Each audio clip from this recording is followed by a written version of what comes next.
G'day ladies and gents, and welcome back to Kerbal Space Program with Mags. It has been a while, hasn't it? But I figured now was the perfect time to come back to have a look at KSP since the Making History expansion has just been released. Now, pretty much every man and his dog who's ever covered KSP is going to be doing some kind of a review on this one. I'm not going to, at least not yet. I want a little bit of time with it before I actually do a full review of the expansion. So today, what we're going to do is just play one of the missions that comes with the Making History expansion. Now, in this particular mission, you are commanding a spacecraft, it is in orbit, and something is going to catastrophically fail on the spacecraft, and you're going to have to deal with the situation. So, let's take a look at this. And a crew report was what they were after. Okay. The good news is your vitals are okay for now. The bad news is, well, everything else. But don't worry, our engineers have a plan, sort of. There's a communication satellite nearby, the SWM-94. It's designed to stay in orbit for a long time, so it has its own maintenance terminal. If you board the SWM-94, we can completely reset the Val's computers, which should fix the problem. You'll need to EVA Tom Ford over once you get close enough, ready, get to the satellite before your ship starts failing. Somehow I think it might be too late for that. Alright, so, Tom Ford Kerman, that's a new one. Now EVA. Now I did spot this satellite. There it is. Okay, so we have the satellite lined up. Turn on the lights. Oh, those are some big explosions for a very little spacecraft. And this is the new EVA suit that's been added. So, with the Making History expansion, they added a couple of retro spacesuits and the ability to colour different parts of your spacecraft. Now, these features were sort of already available in mods. I don't actually mind seeing mods that already exist turned into a standard component of the game, because quite frankly, my mods list is usually huge. It's less mods that I have to load. And these do have a really nice finish. In fact, I really like the look of this spacesuit. I'm getting a real Mercury program vibe from this particular spacesuit. I'm pretty sure that's what it's based on. Although it could also be 1950s, 1960s Soviet design for the base. The detailing on the back is really nice. I like this suit. This is really cool. And we're climbing into relation to the satellite, so just a couple of subtle adjustments here as we drift over. So yeah, on top of the suits and the ability to colour and the new mission system, there is obviously a mission creator, which allows you to create missions just like this one. You'll be able to select from multiple nodes and build a sequence together that will allow you to create a completely custom mission, including using custom ships or allowing the ability for the creation of ships, specific roles, systems failures, all sorts of stuff. Like, the mission creator looks very simple, but it's actually got a surprising amount of complexity to it. Unfortunately, it doesn't look like it's been integrated with the campaign system, which actually kind of sucks. I was really hoping it would be. So, where is the entrance? Now, this satellite is using exactly the same command module as the spacecraft we just left, which I believe is based on the Soviet Vostok spacecraft. That looks like the entrance. It's hard to tell. It doesn't have a ladder or anything. It's usually the indication point on which one of the circles is actually the entrance point. Oh, no, there is a board marker there. Reactivate the jetpack. Uh-oh. Alright. Board. Thank you. And what exactly did it just tell me to do then?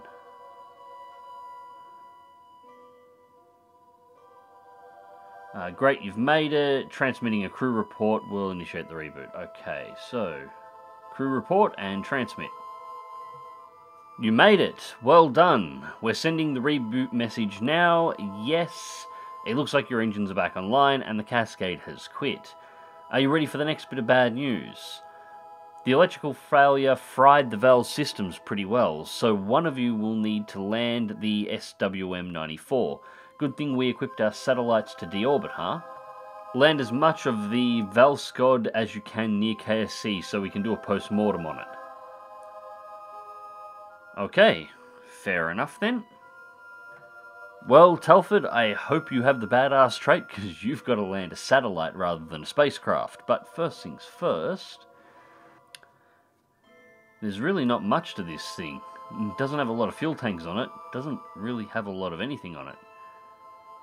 Ah, and yep, there's the satellite there. Alright, so, and we've got a mission marker, so it wants us to deorbit directly onto KSC. So, how much fuel do we actually have? Ooh, that is not a lot. 150 Delta V, maybe? Maybe? Wish I had Kerbal Engineer installed right now. This would make things much easier. Alright, so it's going to have to be a shallow entry. That's 100, 132. That's so little fuel.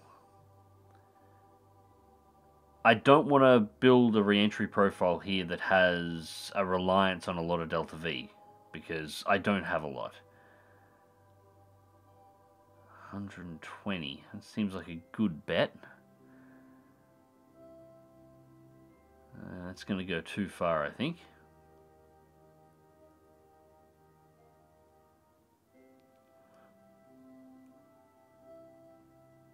We just shorten it up a little. Now, I don't have any of the tools I would normally use. Obviously, this is a completely vanilla version of KSP. None of my normal mods are installed on. So, what I'm trying to do is the shallowest burn that I possibly can in terms of fuel usage, because I don't have a lot of fuel to be able to deorbit the spacecraft, and I'm only going to get one shot at deorbiting. But also bring it in so that once air resistance has done its thing to slow the spacecraft down, it should drop almost on top of KSC. And I've got to do that with a spacecraft that I've never actually flown before and I did not design, so I'm not entirely sure how it performs in atmosphere. Because things are a hell of a lot more fun when they're more difficult. Alright, so there is no reaction control wheels on this spacecraft. It looks like it's RCS completely. 23 seconds to burn. We're lined up on the blue marker, or the maneuver marker. 107 meters per second.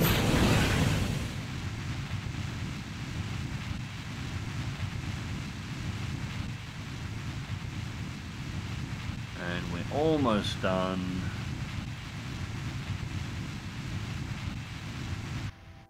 And there we go.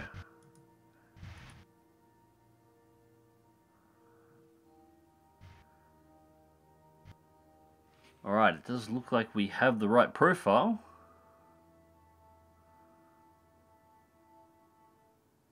And we'll get rid of that maneuver node. Okay, so we are going to drop into the atmosphere. We're going to do the whole very shallow re-entry, which shouldn't generate too much heat as we're not coming down at a really steep angle. And should hopefully slow us down enough that we begin to drop somewhere in the vicinity of KSC. And it looks like we are starting to burn. 49 kilometers in, that seems about right. We're just about onto the coastline of the continent that KSC is on. And I actually have a sneaking suspicion we may be a little bit too fast here, but thankfully we do have a little bit of fuel left over.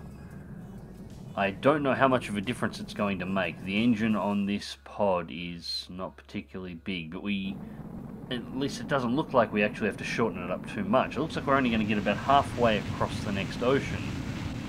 So if we just shorten it up a little bit, that will be a great help.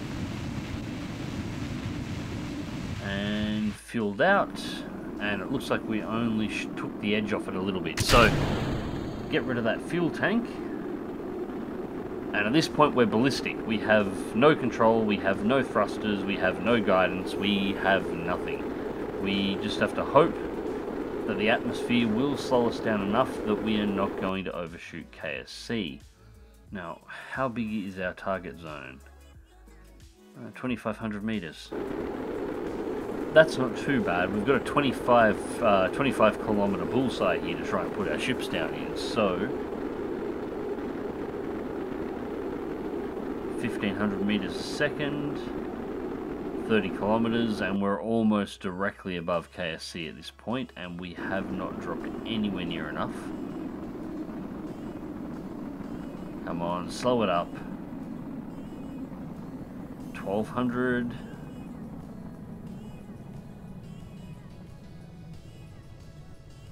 And 24 kilometers up, or 25 going on 24. And we're pulling up reasonably quickly now. And we're now slow enough to actually deploy the parachutes. That's still going to go too long, but if I pop the chutes...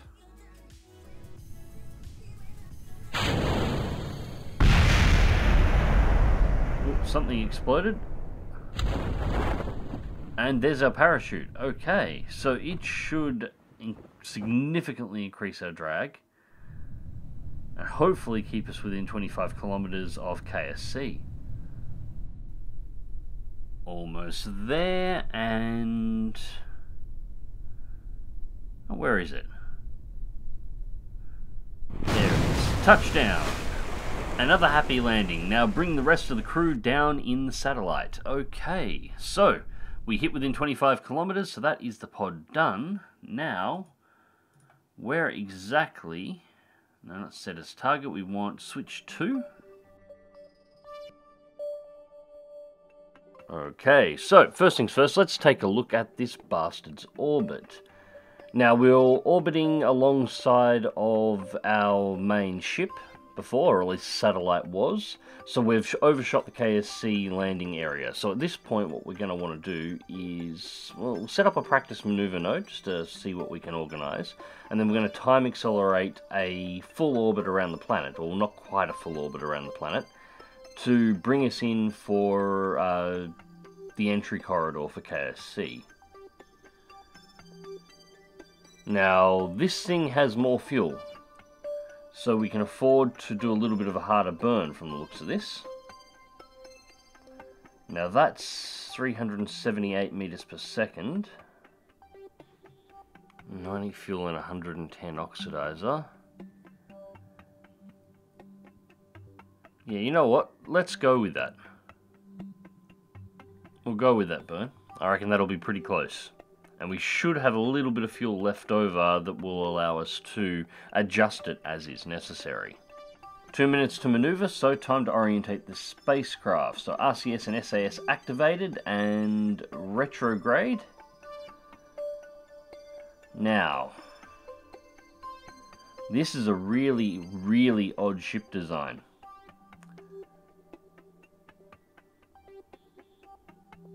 Why? There's no way to disconnect the antenna up here. And the stack separator only removes the plate at the bottom of the spacecraft. And the parachutes are at the bottom of the spacecraft as well. And sorry about that, daddy duties.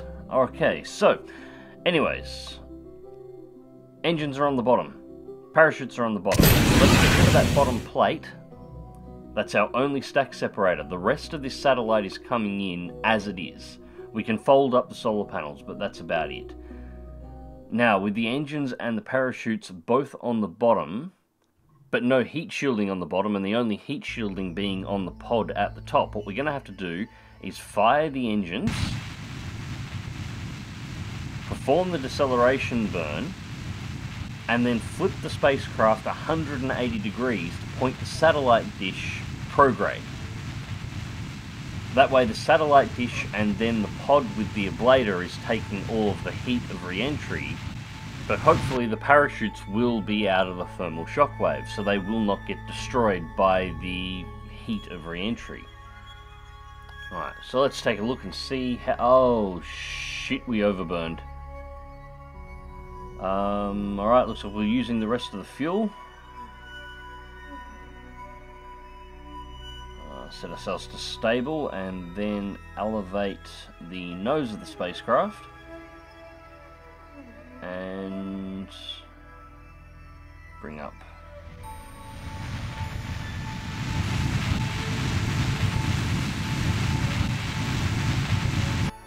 And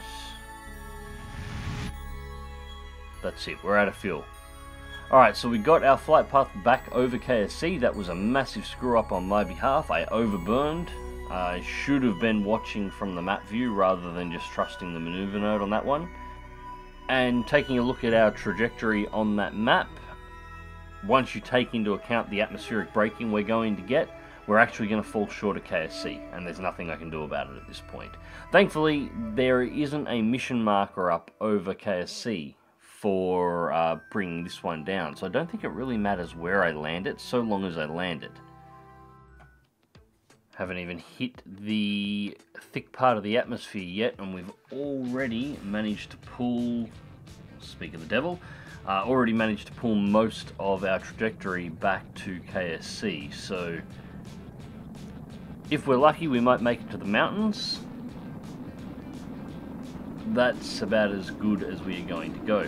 There's one thing I've noticed here, I've noticed it in the last one as well. The ship itself seems to be semi-transparent during re-entry now. I'm not entirely sure I like that. I wonder if it happens from the inside, and it does not look like it. Although I do like the inside of this pod. It is kind of cool. Anyways. Yeah, I'm going to have to look through the options and see whether or not there's a way to turn that off. And yeah, it's halfway across the plains now. I don't think we're even going to hit the mountain, and we're starting to tumble. Yeah, this is completely out of my control at this point. I have no guidance.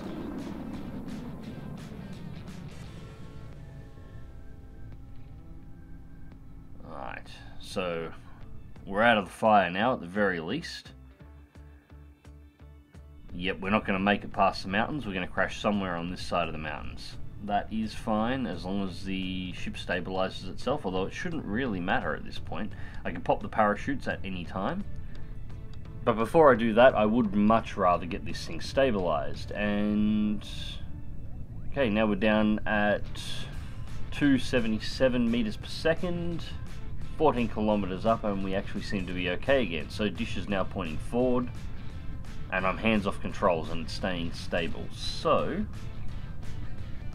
we're just going to let this dive in a little and we'll pop the parachutes towards the end. So yeah, there was just a little point after we sort of got out of the hot part of re-entry that the satellite just became unstable and just starting to tumble, which was odd, but it happens.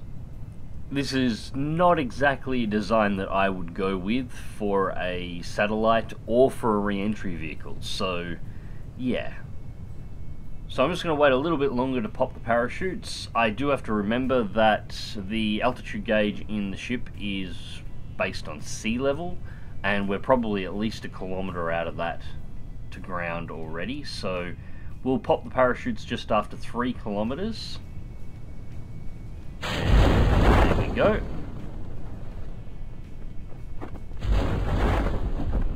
And there's the deceleration. So stopped us at 2 kilometers, and now we're just going to drop whatever we've got to drop. And just judging from the position of those trees, that's not going to take us long. And touchdown. Just let the satellite fall over, and did we complete the mission? Yep, there it is. There's our pop-up. Alright, total score 4,000. It looks like we've got a little bit of a clipping issue here. The bronze award title is just underneath the trophies and achievements. I think that's something that needs to be fixed up. But anyways, we only got a bronze. So the summary is a timeline of the sequence that led us to completing the mission. That's pretty cool.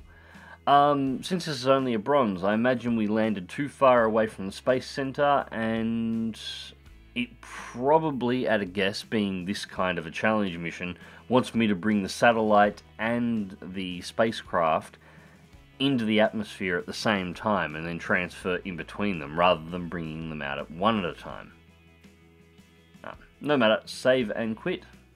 Anyways, ladies and gents, it is nice to have KSP back on the channel again, but unfortunately it's time to bring this one to a close. I hope you enjoyed the video and thank you very much for watching. As always, remember to check the video description down below for links to my social media, to my Twitch, to my Patreon, and to everything else that is important. And as always, remember to click that like button, share, and subscribe if you would like to see more, and until next time, take care.